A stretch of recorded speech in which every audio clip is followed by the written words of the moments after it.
The skill difference in the NBA is it's apparent. Good morning, welcome to another episode of Hard Foul Radio. Appreciate you for joining us today. It is Friday. Man, you gotta love Fridays. You gotta love NBA playoff basketball, and that's where we're starting today. There's always been this conversation around, do guys play defense anymore? If you look at scores from like the 90s and 2000s, there was a lot more games, both teams under 100 points.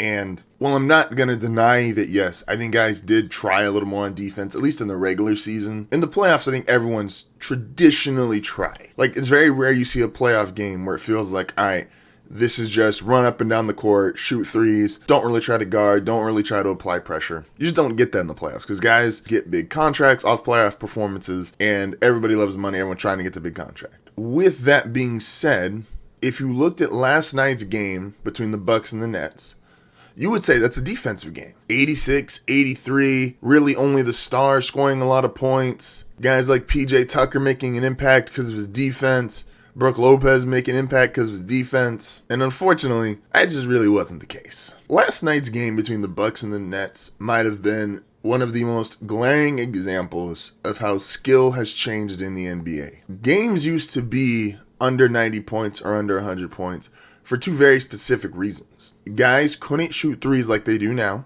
You also didn't have that many guys who just flat out shoot in general. Forget 3-point shots, take 2-point shots. If you watch last night's game, I don't think the Bucks actually played great defense on Kevin Durant. Kevin Durant several times got open and got himself in a position where he was shooting mid-range jump shots that he hits 9 out of 10 times. And he was just off. Kyrie, same way. Now, Kyrie hit some great shots, and Kyrie missed some easy shots. Giannis went, despite his 30-plus points, Giannis shot under 50%, and he's a big man. The skill difference in the NBA is it's apparent. And last night, it was one of the clearest examples of what games in the 90s used to look like. Yes, a guy like PJ Tucker could impact a game because he could play defense, he could be physical, but he couldn't shoot worth shit. Blake has made attention this series because of his ability to play physical, his ability to play tough on Giannis. They don't need him to score. Blake's just being a hustle player. Guys like that in the 90s were far more valuable because it didn't matter if you could shoot. It's almost like a catcher in baseball. Yadier Molina for years couldn't hit, but he was so good as a defensive catcher, no one cared if he hit 200. Tony La Russa used to say, I don't care if he got a single hit all year. I'd start him every single game. He's that good defensively. Shortstops, the Mendoza line. Do you know why they call it the Mendoza line in baseball? Because of the former Pirate shortstop Mendoza, who couldn't hit above 200, but he stayed on the field because of his defense. The problem is now, in 2021, where athletes are bigger, stronger, and just flat out better, you can't be just a defensive shortstop. You need to be a Tatis, a Trevor Story. You can't just be a defensive catcher. You need to be able to hit. And in the NBA, you need to be able to shoot. And last night's game, the amount of easy shots missed, that was normal in the 90s for guys to miss shots like that. There was 3 or 4 straight possessions. Kevin Durant on a pick and roll had a wide open mid-range jump shot. And he missed 3 or 4 in a row. Kevin Durant's not doing that. Kevin Durant is one of the most surefire, if I'm open or I got space, he's making that 9 out of 10 times. Same with Kyrie Irving. So if I'm the Bucks, I feel real nervous about last night's loss. Because Giannis clearly is not comfortable in this series. He's not comfortable shooting. He's getting 10-second violations at the free throw line. He is struggling offensively. But if I'm putting money on who I feel confident going forward in this series, I'm putting the mortgage. I'm putting everything in my bank account. I'm going to the kids' room and stealing the piggy banks, putting everything on the Nets. Because last night, that looked like 90s NBA basketball, where guys just flat out can't shoot. And guys are missing easy jump shots. No offense to anyone on the court last night, but there was no Tayshaun Prince. There was no Ron Artest. There was no all-time elite-level defender. Gary Payton was not on the court last night. Good defenders? Yeah, Drew Holiday's a really good defender. PJ Tucker's a really good defender. You don't defend guys like that anymore. Durant's not missing shots like that anymore. Kyrie's not missing shots like that anymore. Then let's go over to the other side of the bracket, to Utah and LA. Have you ever felt like you just try harder and you can make it? This is my life philosophy. You just try a little bit harder and you can beat the guy who's more talented. Just off the eye test alone.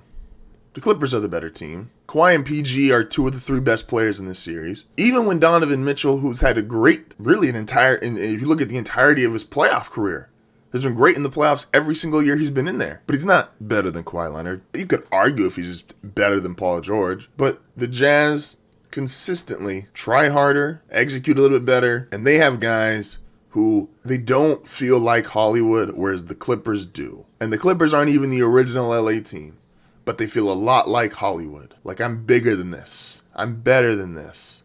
The Clippers, 4 or 5 times a quarter, just have these very casual, Doris Burke said on the broadcast, it's just this very casual, nonchalant, they don't take care of the ball. And she asks, why would you be so careless and act like, oh, I'm above this when you're down 4 points in the fourth quarter and down 0-1 in the series? It's felt the same way against Dallas. Just very casual possessions. You're down 0-2. Now, I expect the Clippers, when they go back home, the opposite of last series, try a little bit harder, pay more attention to detail, and they're the better team. Despite Utah going up 2-0, and this is the thing about Hollywood, this is the thing about Hollywood and people that are effort-based going against people more talented. Effort-based will win you here and there. You can get ahead for a little bit. But if the talented guy starts trying hard, he's more talented.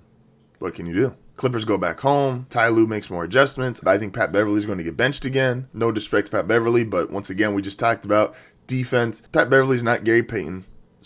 And he's clearly hasn't been able to slow down Donovan Mitchell. Maybe if Mike Conley comes back in the series, then, maybe you put Pat Bev back in. But you get Terrence Mann back to playing aggressive. Reggie Jackson was playing good last night. Kawhi and PG are aggressive. Zubac's aggressive. The Clippers just have better talent, more big names. They're going home.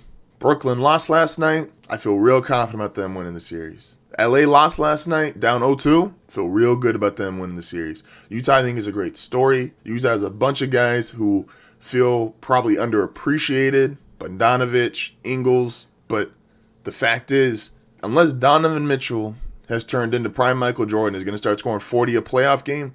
Plus, Donovan got hurt last night, it seemed, at the end of the quarter, and that was his ankle, which made him miss the first game of the playoff series against Memphis, and he missed 16 games to end the regular season. It's going to be tough. I think both teams that lost last night, I like going forward. I've got Brooklyn in 5, and I have LA in 7.